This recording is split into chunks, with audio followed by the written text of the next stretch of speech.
चीन की दादागिरी से अब सिर्फ भारत ही नहीं बल्कि दुनिया के कई देश परेशान हो चुके हैं। चीन के उपाय के लिए हाल ही में भारत के साथ साथ लगभग मध्य पूर्व यानी कि मिडिल ईस्ट कंट्रीज चीन को सही करने के लिए तैयार हो गए हैं। हाल ही में इटली में आयोजित G7 समिट में भारत को भी बुलाया गया था। भारत G7 का सदस्य नहीं है। इस समिट में भारत और इटली के अलावा मिडिल ईस्ट कंट्रीज के लगभग सभी देश शामिल थे। हाल ही में एक खबर निकलकर आई कि भारत और इटली के साथ मिलकर मिडिल ईस्ट और यूरोपीय देशों ने मिलकर एक ऐसा निर्णय लिया है जिससे भारत को बहुत बड़ा फ़ायदा मिलने जा रहा है। इससे न सिर्फ भारत का फ़ायदा होगा बल्कि सऊदी अरब के साथ साथ सभी मिडिल ईस्ट के देशों और यूरोपीय देशों को भी इसका फ़ायदा मिलने जा रहा है, जिससे चीन को जो अभी तक ग्लोबल मार्केट में अपनी दादागिरी दिखाने की कोशिश कर रहा था उसको अब करारा जवाब मिलने जा रहा है। भारत से लेकर जर्मनी तक एक ऐसे ट्रेड रूट की शुरुआत हो चुकी है जिससे भारत के साथ साथ मिडिल ईस्ट के सभी देश इस नए रास्ते से अपने एक्सपोर्ट और इंपोर्ट को कर सकते हैं। इससे न केवल समय की बचत होगी बल्कि जो लागत है वह भी आधी से ज़्यादा कम हो जाएगी। इस प्रोजेक्ट को लेकर भारत के द्वारा पहला कदम भी उठाया जा चुका है। पूरी अपडेट क्या है इस वीडियो में विस्तार से समझेंगे, लेकिन उसके पहले अगर अभी तक कि आप लोगों ने वीडियो को लाइक नहीं किया है तो आप लोग वीडियो को लाइक कर दीजिए, साथ में चैनल को सब्सक्राइब कर नोटिफिकेशन बेल आइकन को ज़रूर दबा दीजिए जिससे लेटेस्ट वीडियो की नोटिफिकेशन आप लोग को मिले और आप लोग वीडियो को सबसे पहले देख पाएँ।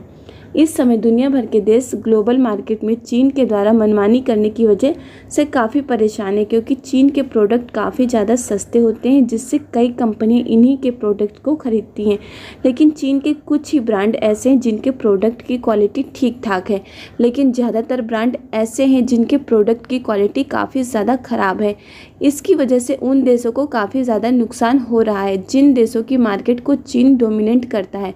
इन देशों में भारत के साथ साथ UAE, सऊदी अरब, फ्रांस, जर्मनी, अमेरिका के अलावा अन्य मिडिल ईस्ट के देश भी शामिल हैं जो कि चीनी सामानों को घटिया क्वालिटी की वजह से परेशान हो चुके हैं। चीन की वजह से भारत की स्टील इंडस्ट्री डूबती जा रही है। डंपिंग की वजह से भारत को काफ़ी ज़्यादा नुकसान उठाना पड़ रहा है। दुनिया भर में होने वाले एक्सपोर्ट का लगभग 14% अकेले चीन के द्वारा ही किया जाता है, जबकि एक्सपोर्ट डेस्टिनेशन के मामले में भारत इस समय 5वें नंबर पर है। लेकिन भारत शायद एक्सपोर्ट डेस्टिनेशन के मामले में इससे भी ज़्यादा ऊंचाइयों पर होता, लेकिन चीन के कारण भारत अभी तक पीछे चल रहा है, क्योंकि भारत का अभी तक जो मिडिल ईस्ट और यूरोपीय देशों के साथ ट्रेड होता था उसके लिए कोई सीधा रास्ता नहीं था।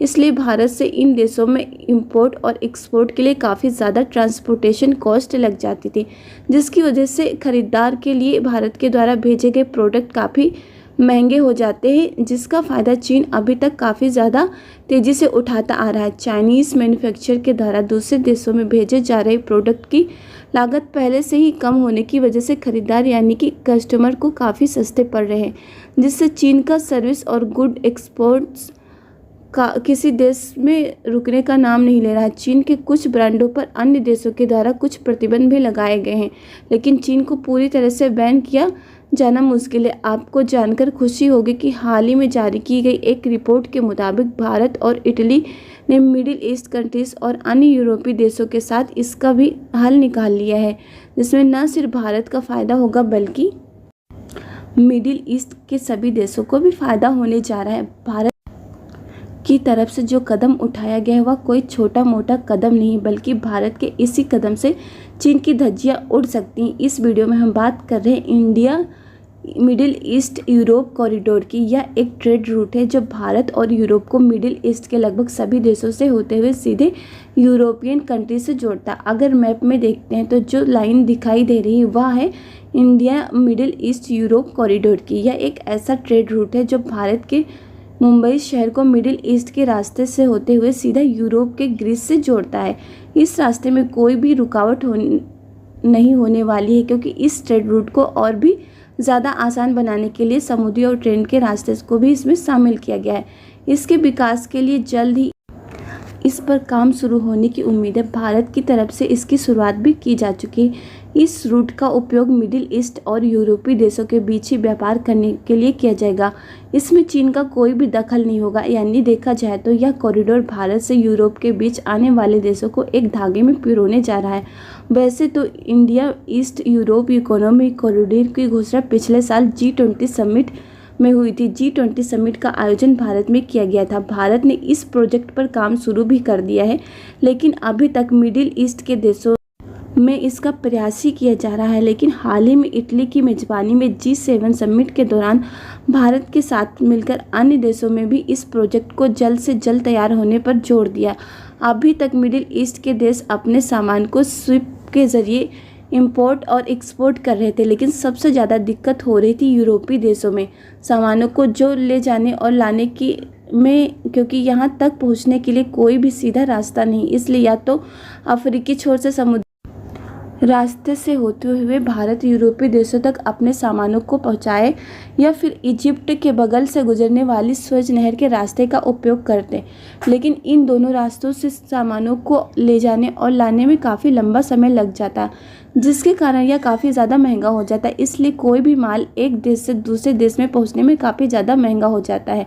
लेकिन अब इस नए ट्रेड रूट से इस समस्या का हल निकल चुका है। इस ट्रेड रूट को तैयार करने में 1 से 2 साल का समय लग सकता है, लेकिन यह पूरी तरह से कब तैयार किया जाएगा इसके बारे में कोई भी समय सीमा निर्धारित नहीं की गई है। यह ट्रेड रूट भारत के लिहाज से कितना ज़्यादा इम्पोर्टेंट है, इसका अंदाज़ा इस रूट के मैप को देखकर लगाया जा सकता है। इस समय भारत का यूरोपीय देशों में एक्सपोर्ट लगभग $98 बिलियन के करीब पहुंच चुका है, जबकि आज से लगभग 3 साल पहले भारत के द्वारा यूरोपीय देशों में एक्सपोर्ट केवल $55 बिलियन का ही था।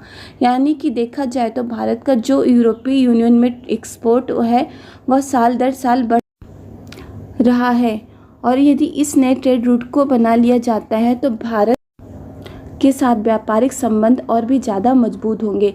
चीन जो यूरोपीय मार्केट को ख़राब करने की कोशिश कर रहा है, वह भी अपनी इन हरकतों के से पीछे हटने के लिए मजबूर हो जाएगा, क्योंकि आप सभी लोग को पता है कि चीन एक ऐसा देश है जो हर देश की टांग खींचने में लगा रहता है किसी न किसी रूप में। और भारत की तो पीछे ही पड़ा है कि भारत का इंपोर्ट एक्सपोर्ट जो बढ़ रहा है उसको किस तरह से पीछे किया जाए।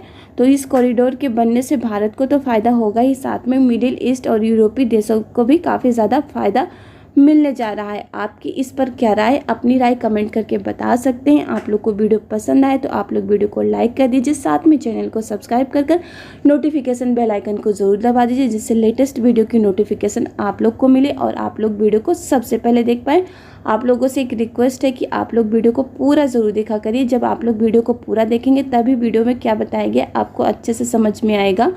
और आप लोग वीडियो को शेयर ज़रूर कर दिया करिए अपने दोस्तों के साथ फेसबुक, व्हाट्सएप, इंस्टाग्राम ग्रुप पे, जिससे और लोग भी वीडियो को देख पाएँ। इस वीडियो में बस इतना ही। जय हिंद, जय भारत।